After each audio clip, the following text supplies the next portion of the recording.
Italy Europe کا ایک خوبصورت ملک جو دنیا بھر میں اپنی فنون، ثقافت اور زیبائش کے لیے مشہور ہے۔ یہ ایک دلچسپ ملک ہے جس کی تاریخ گہری اور پرانی ہے۔ اس ملک کا رومن سینٹر، فلورنس کا فنونی ورثہ، وینس کی موسیقی اور بے مثال ثقافت سبھی کو مدہوش کرتی ہے۔ اٹلی کے فنون اور تعلیمی نظام دنیا بھر میں مقبول ہیں۔ یہ ملک ہر سال ہزاروں فیسٹیولز اور کھیلوں کے پروگرام منعقد کرتا ہے جسے دیکھنے کے لیے دنیا بھر سے لوگ یہاں آتے ہیں۔ کیا آپ جانتے ہیں کہ اٹلی نے ترقی کس طرح کی؟ اٹلی کی ترقی اور خوشحالی کے پیچھے اسلامی تعلیمات ہیں، بلکہ میں تو یہ کہنا چاہوں گا کہ اٹلی کیا پورے یورپ اور پورے دنیا کی خوشحالی اور ترقی کے پیچھے اسلامی تعلیمات ہیں۔ لیکن یہ کیسے ہوا؟ وہ کون تھا جس نے اٹلی کو اندھیروں سے نکال کر روشنیوں کے سفر پر گامزن کیا؟ آج سے کوئی 750 سال پہلے کی بات ہے۔ اٹلی میں ایک شخص رہا کرتا تھا جس کا نام تھا دانتے۔ دانتے کا نام شاید آپ نے پہلے بھی سن رکھا ہو، کیونکہ ہمارے پاکستان میں انگلش لٹریچر کی سٹڈیز کے دوران دانتے کے متعلق ضرور پڑھایا جاتا ہے۔ لیکن آج میں آپ کو دانتے کے حوالے سے ایک ایسا واقعہ سنانے جا رہا ہوں جو آپ نے شاید پہلے کبھی نہیں سنا ہوگا، اور یقیناً یہ واقعہ آپ کو حیران کر دے گا۔ اٹلی بلوچستان سے بھی چھوٹا سا ایک یورپین ملک ہے جہاں تقریباً 15 لاکھ پاکستانی بھی رہائش پذیر ہیں، لیکن جہاں پورے پاکستان میں ہر سال صرف 10 لاکھ لوگ گھومنے پھرنے کی غرض سے آتے ہیں، وہاں اٹلی میں ہر سال 6 کروڑ لوگ گھومنے پھرنے کے لیے پہنچ جاتے ہیں۔ لیکن کیوں؟ اٹلی میں ایسی کیا خاص بات ہے؟ اگر یہ سوال آپ ان لوگوں سے پوچھیں تو ان کا جواب ہوگا کہ اٹلی کی تاریخ، اس کی خوبصورت عمارتیں، یہاں کی خوبصورت پینٹنگز اور آرٹ، یہ سب ہمیں بہت دلکش لگتا ہے۔ اور یہ بات سچ ہے کہ اٹلی کا کلچر پوری دنیا میں مشہور ہے۔ لیکن کیوں؟ کس نے اٹلی میں اتنی خوبصورت عمارتیں اور دلکش جگہیں بنائیں جو ہر سال کروڑوں لوگوں کو اپنی طرف کھینچ رہی ہیں؟ کون تھا وہ جینیس جس نے اٹلی کو دنیا بھر کے لوگوں کی ایک پسندیدہ جگہ بنا دیا؟ اور یہاں سے شروع ہوتا ہے ہمارا اصلی واقعہ۔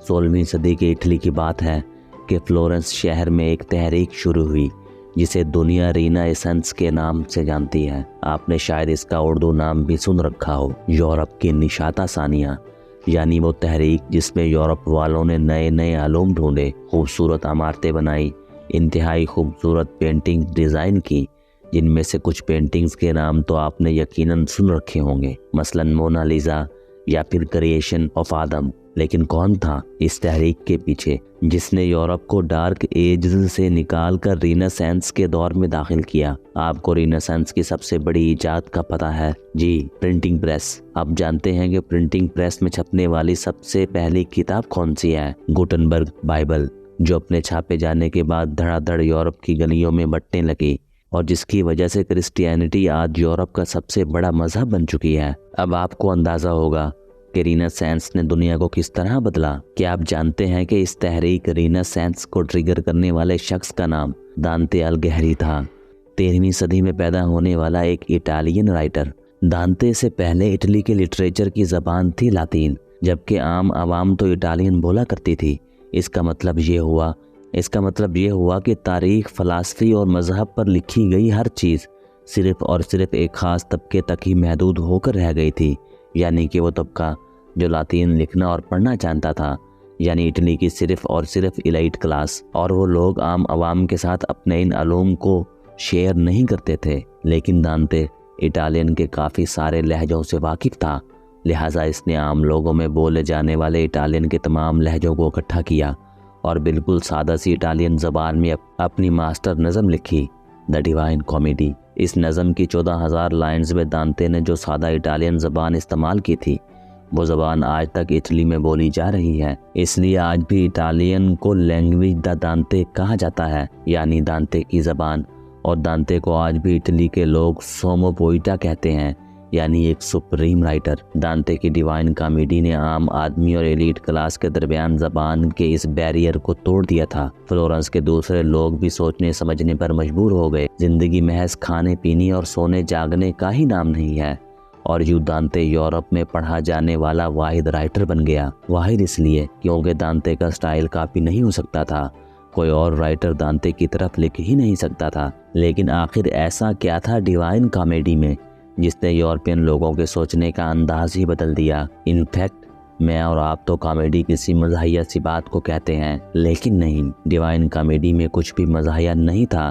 ہوتا یوں تھا کہ 13ویں صدی کے یورپ میں ہر وہ کہانی جس کا انجام خوشگوار ہو اسے کامیڈی، اور ہر وہ کہانی جس کا انجام سوگوار ہو اسے ٹریجڈی کہتے تھے۔ اور میں آپ کو بتاتا ہوں کہ ڈیوائن کامیڈی دانتے کا ماسٹر پیس کیسے ہے۔ دانتے چیزوں کی کئی معنی لکھ سکتا تھا۔ مثلاً اس نظم کے شروع میں ہی دانتے لکھتا ہے mid way upon the journey of life, جہاں چھپے ہوئے انداز میں دانتے اپنی عمر بتا رہا ہے کہ وہ 32 سال کا ہے، کیونکہ جاننے والے جانتے ہیں کہ بائبل کے مطابق انسان کی ایوریج عمر 70 سال ہے۔ پھر اس کے بعد وہ لکھتا ہے میں 2 جڑوا سے نیچے آیا، یعنی چھپے ہوئے انداز میں دانتے نے اپنی پیدائش کا مہینہ تک بتا دیا۔ 2 جڑوا کا مطلب ہے جیمینی، اور پھر یہاں سے نظم اب آگے بڑھتی ہے۔ دانتے اس نظم کی شروعات ایک امیجنری سفر سے کرتا ہے کہ کیسے ایک گھنے جنگل میں اس کی آنکھ کھلتی ہے جہاں شیر، چیتے اور بھیڑیے رہتے ہیں۔ یعنی چھپے ہوئے انداز میں دانتے جنگل کو گناہوں سے بھری ایک زندگی بتا رہا ہے جس میں موجود درندے دراصل کھا جانے والے گناہ ہیں۔ لیکن پھر ورجل نام کا ایک کردار دانتے کو اس گھنے جنگل یا پھر گناہوں بھری زندگی میں گائیڈ کرتا ہے۔ ورجل دانتے کو وہ جگہیں دکھاتا ہے جہاں گناہ کرنے والے لوگ اپنے کیے کی سزا پا رہے ہیں، اور اس جگہ کا نام انفیرنو، جو دراصل پیچ در پیچ بنا ہوا ایک کنواں ہے جس میں 9 گڑھے ہیں، اور سب سے نچلے گڑھے میں وہ لوگ سزا پا رہے ہیں جو سچ اور جھوٹ کی لڑائی میں سچ کا ساتھ نہیں دیتے تھے۔ ڈیوائن کامیڈی وہ نظم تھی جس نے لوگوں کو سوچنے پر مجبور کیا۔ انہی چیزوں میں نئے معنی نظر آنا شروع ہوئے، اور اس طرح احیاء علوم کا وہ دور شروع ہوا جسے آج ہم رینیسانس کا دور کہتے ہیں، اور دانتے کے ان احسانات کی وجہ سے اسے ایک ٹائٹل بھی دیا گیا، دا اوریجنل جینیس، وہ شخص جس نے یورپ کو بدل دیا۔ یہاں پر میں آپ کو ایک خاص بات بتاتا ہوں۔ ڈیوائن کامیڈی میں دانتے اپنا سفر ایک جنگل سے شروع کرتا ہے، اور پھر اسے پورے سفر میں ورجل دانتے کے ساتھ رہتا ہے، جو دانتے کو انفرنو اور اس میں موجود گناہ گار دکھانے کے بعد پھر اسے آسمان کی طرف لے کر جاتا ہے، جہاں دانتے کو تاریخ کے بڑے لوگ ملتے ہیں، یعنی وہ لوگ جنہوں نے اس دنیا کو بہت کچھ دیا۔ اور پھر نظم کے آخر میں دانتے کی ملاقات خدا سے ہوتی ہے، اور اس طرح ایک خوشگوار نوٹ پر اس نظم کا اختتام ہوتا ہے، جس کی وجہ سے پھر اس نظم کا نام ہوا دا ڈیوائن کامیڈی۔ لیکن کس چیز نے دانتے سے ایک بریلینٹ نظم لکھوائی جس نے یورپ کا سوچنے کا انداز ہی بدل دیا، اور آپ کو یہ انکشاف چونکا کر رکھ دینے والا ہے۔ یاد ہے میں نے بتایا تھا کہ دانتے سے پہلے کا تمام لٹریچر صرف لاطین میں ہی پبلش ہوا کرتا تھا۔ دانتے سے صرف 1 سال پہلے ایک اور کتاب بھی لاطین زبان میں ٹرانسلیٹ ہوئی تھی جس کا نام تھا لیبر سکیلز مچومتی، یعنی محمد صلی اللہ علیہ وآلہ وسلم کا آسمانی سفر، واقعہ معراج، کہ جس میں جبرائیل علیہ السلام حضرت محمد صلی اللہ علیہ وآلہ وسلم کو زمین سے لے کر آسمانوں کی طرف جاتے ہیں، جہاں وہ انہیں جنت اور پھر جہنم دکھاتے ہیں، اور اس میں موجود گناہ گاروں کو بھی دکھاتے ہیں۔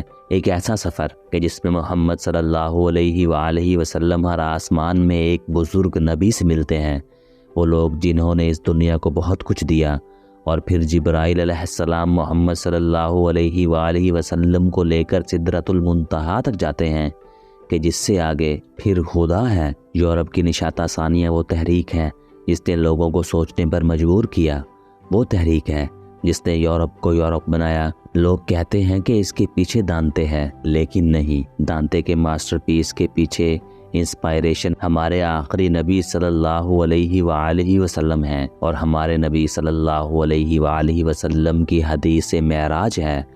آپ اس بات کا مطلب جانتے ہیں؟ اس کا مطلب یہ ہوا کہ دانتے دا اوریجنل جینیس نہیں، بلکہ اس سب کے پیچھے دا اوریجنل جینیس ہمارے نبی صلی اللہ علیہ وآلہ وسلم ہے۔